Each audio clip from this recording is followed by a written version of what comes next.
नमस्कार दोस्तों, आइए जानते हैं छत्तीसगढ़ की 25 सबसे बड़ी खबरें सिर्फ 5 मिनट में। पर उससे पहले कमेंट करके जरूर बताएं ये वीडियो आप कहां से देख रहे हैं। भूपेश बघेल के बेटे की गिरफ्तारी से प्रदेश की राजनीति में हलचल मच गई है। पूर्व मुख्यमंत्री बघेल ने केंद्र सरकार पर निशाना साधते हुए कहा कि मोदी शाह की जोड़ी ने ईडी का दुरुपयोग किया है और उनके बेटे को राजनीतिक दबाव में गिरफ्तार कराया गया है। उन्होंने कहा कि ये कार्रवाई उनके शीर्ष नेताओं को खुश करने की साजिश है, लेकिन कांग्रेस इससे डरने वाली नहीं है। स्वच्छता सर्वेक्षण में जगदलपुर ने लगाई लंबी छलांग, 107वें स्थान से पहुंचा 15वें पर। छत्तीसगढ़ में यह शहर अब दूसरे स्थान पर आ गया है। इस उपलब्धि पर मेयर संजय शर्मा ने कहा कि शहरवासियों के सहयोग से यह संभव हो पाया है और अगला लक्ष्य देश के टॉप 3 में जगह बनाना है। नगर निगम अब और आधुनिक तकनीक से सफाई व्यवस्था को सुदृढ़ कर रहा है। बिलासपुर के डीपी कॉलेज में भूख हड़ताल पर बैठी 3 छात्राओं की तबीयत बिगड़ने से हड़कंप मच गया। छात्राएं कॉलेज को ऑटोनॉमस ग्रेड देने की मांग कर रही हैं। हाईकोर्ट के स्पष्ट आदेश के बावजूद कार्यवाही नहीं होने से छात्रों में आक्रोश है। मेडिकल टीम की निगरानी में छात्राओं का इलाज जारी है। वहीं कॉलेज प्रबंधन पर भी छात्रों की अनदेखी के आरोप लगे हैं। के श्रीवास्तव के करीबी एक कांग्रेस नेता पर जेल में हमला हुआ है। सूत्रों के अनुसार जेल में बंद कुछ बदमाशों ने धारदार हथियार से उनके चेहरे पर वार कर दिया, जिससे उनकी हालत गंभीर हो गई है। उन्हें मेकाहारा अस्पताल में भर्ती कराया गया है। पुलिस ने मामले की जांच शुरू कर दी है और जेल प्रशासन से विस्तृत रिपोर्ट तलब की गई है। छत्तीसगढ़ सरकार ने अंजोर विजन 2037 की रूपरेखा पेश की है। इसमें राज्य की 6 मजबूतियों को और बेहतर करने और 4 कमियों को दूर करने की रणनीति बताई गई है। मुख्यमंत्री साय ने बताया कि शिक्षा, स्वास्थ्य और तकनीक को 3 माध्यम बनाया जाएगा, जो आने वाले समय में प्रदेश के विकास की नींव रखेंगे। इसे जनभागीदारी से लागू किया जाएगा।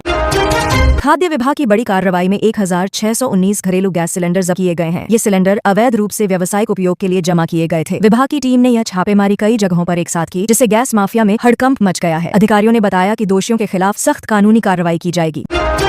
विधानसभा सत्र के दौरान खाद की कमी को लेकर भारी हंगामा हुआ। कांग्रेस विधायकों ने प्रदेश में खाद की किल्लत का मुद्दा उठाया और नारेबाजी की। नियमों के उल्लंघन के चलते विधानसभा अध्यक्ष ने 31 विधायकों को सत्र से निलंबित कर दिया। विपक्ष का आरोप है कि किसानों को खाद नहीं मिल रही और सरकार मौन बनी हुई है। ट्रांसफर रुकवाने के नाम पर रिश्वत मांगने वाले अधिकारी को एसीबी ने रंगे हाथ पकड़ा है। आरोपी से 2 लाख रुपए की रिश्वत ली जा रही थी। इसी मामले में एक पटवारी को भी गिरफ्तार किया गया है। एसीबी ने छापा मारकर पूरे घटनाक्रम का वीडियो सबूत एकत्र किया है। विभागीय कार्रवाई भी शुरू कर दी गई है। राज्य के एक हाईस्कूल में पिछले 5 वर्षों से गणित शिक्षक की नियुक्ति नहीं हुई है। इससे नाराज छात्रों ने शिक्षा विभाग के खिलाफ प्रदर्शन किया। छात्र संगठनों ने कहा कि शिक्षा के अधिकार का उल्लंघन हो रहा है और प्रशासन इस ओर गंभीर नहीं है। प्रदर्शनकारी छात्रों ने जल्द नियुक्ति की मांग की है। तेज धूप और उमस से परेशान दुर्गवासियों को बारिश ने दी राहत। शुक्रवार को दोपहर बाद हुई जोरदार बारिश से तापमान में गिरावट आई। बीते कुछ दिनों से लगातार बढ़ रही गर्मी और चिपचिपी उमस से आम लोग बेहद परेशान थे। मौसम विभाग ने आने वाले दिनों में और बारिश के संकेत दिए हैं। हाई सिक्योरिटी नंबर प्लेट लगवाने वालों के लिए अब आखिरी मौका है। परिवहन विभाग ने वाहन मालिकों को सितंबर तक का समय दिया है। इसके बाद जिन वाहनों में HSRP नहीं लगे होंगे उन्हें जब्त किया जा सकता है। विभाग ने सभी वाहन चालकों से जल्द नंबर प्लेट लगवाने की अपील की है। नागपुर से झारसुगुड़ा तक की नेचुरल गैस पाइपलाइन का कार्य लगभग पूरा हो गया है। कुल 690 किलोमीटर लंबी इस पाइपलाइन के जरिए औद्योगिक क्षेत्रों को गैस आपूर्ति आसान होगी। अब क्षेत्रीय जनप्रतिनिधि शेष कार्य जल्द पूर्ण कराने की मांग कर रहे हैं, ताकि स्थानीय उद्योगों को इसका लाभ मिल सके। छत्तीसगढ़ में पुलिस ने देशी शराब की बड़ी खेप पकड़ी है। कुल 135 लीटर अवैध महुआ शराब जब्त की गई और इस मामले में 2 लोगों को गिरफ्तार किया गया है। यह कार्रवाई गुप्त सूचना के आधार पर की गई। पुलिस का कहना है कि अवैध शराब कारोबार के खिलाफ अभियान लगातार जारी रहेगा।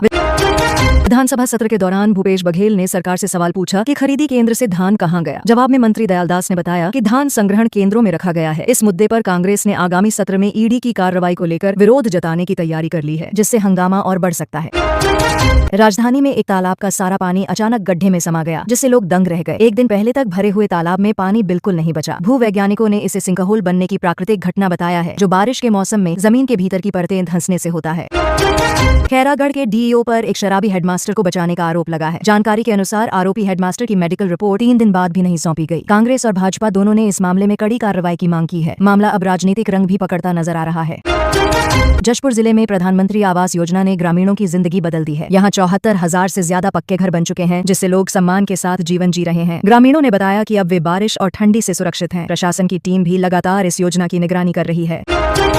नगरी ब्लॉक के स्कूलों में शिक्षकों की भारी कमी से पालकों में आक्रोश है। कई स्कूलों में तालाबंदी तक कर दी गई है। ग्रामीणों का आरोप है कि वर्षों से खाली पड़े पदों पर नियुक्ति नहीं हो रही और बच्चों की पढ़ाई प्रभावित हो रही है। उन्होंने शिक्षा विभाग से जल्द कदम उठाने की मांग की है।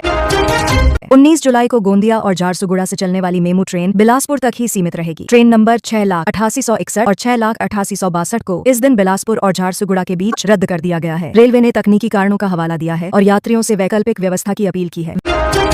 व्यापमं परीक्षा में इस बार कड़ी सख्ती बरती जाएगी। परीक्षा में शामिल होने वाले उम्मीदवारों को 2 घंटे पहले केंद्र पहुंचना अनिवार्य होगा। नियमों का उल्लंघन करने पर प्रवेश से रोका जा सकता है। परीक्षा केंद्रों पर सुरक्षा और निगरानी के लिए अतिरिक्त व्यवस्था की जा रही है। कृषि विभाग द्वारा 3 कृषि केंद्रों का निरीक्षण किया गया, जहां अनियमितताएं मिली। इन केंद्रों के लाइसेंस 15 दिनों के लिए निलंबित कर दिए गए हैं। विभाग ने चेतावनी दी है कि यदि पुनः लापरवाही पाई गई तो स्थायी रूप से लाइसेंस रद्द कर दिया जाएगा। शिया बोलकर 30 मुस्लिम परिवारों को समाज से निकाला। छत्तीसगढ़ में धार्मिक भेदभाव की चौंकाने वाली घटना सामने आई है। एक मुतवल्ली ने शिया कहकर 30 मुस्लिम परिवारों को समाज से बाहर कर दिया। मस्जिद और कब्रिस्तान में जाने पर भी रोक लगा दी गई है। डॉ सलीम ने इस पर नाराजगी जताते हुए कहा कि दाढ़ी और टोपी के पीछे छुकर कुछ लोग अपने निजी फैसले थोप रहे हैं। इस मामले को लेकर अब समाज में भी विरोध की आवाजें उठ रही हैं। इलाज में लापरवाही, डॉक्टर पर एफआईआर। एक निजी अस्पताल की लापरवाही मरीज की जान पर भारी पड़ गई। इलाज न मिलने से पीड़ित परिवार ने कोर्ट की शरण ली। कोर्ट के आदेश पर डॉक्टर के खिलाफ एफआईआर दर्ज की गई है। आरोप है कि मरीज को बिना इलाज किए ही अस्पताल से निकाल दिया गया और परिजनों के साथ बदसलूकी भी की गई। ये मामला स्वास्थ्य सेवाओं की स्थिति पर सवाल खड़े करता है। महिला ने महानदी में लगाई छलांग, फिर खुद को बचाया। रायपुर में एक महिला ने अचानक महानदी में छलांग लगा दी, लेकिन हैरानी की बात यह रही कि कुछ देर बाद उसने खुद तैरकर ब्रिज के पिलर का सहारा लिया और वहीं बैठ गई। सूचना पर पहुंची पुलिस ने महिला को सुरक्षित बाहर निकालकर अस्पताल में भर्ती कराया। फिलहाल महिला की मानसिक स्थिति की जांच की जा रही है और उसके परिजनों से भी पूछताछ की जा रही है। मनेंद्रगढ़ की जर्जर सड़कों से जनता परेशान। मनेंद्रगढ़ की सड़कों की हालत इतनी खराब है कि हर मोड़ पर गड्ढे ही गड्ढे नजर आते हैं। खास बात यह है कि इन्हीं सड़कों से रोज अधिकारी भी गुजरते हैं, लेकिन सुधार की कोई कोशिश नहीं हो रही। नगर पालिका सीएमओ का कहना है कि अगली परिषद बैठक में एसडीडी डीहा का निर्माण की मांग रखी जाएगी। तब तक जनता को इन खराब रास्तों से ही गुजरना होगा।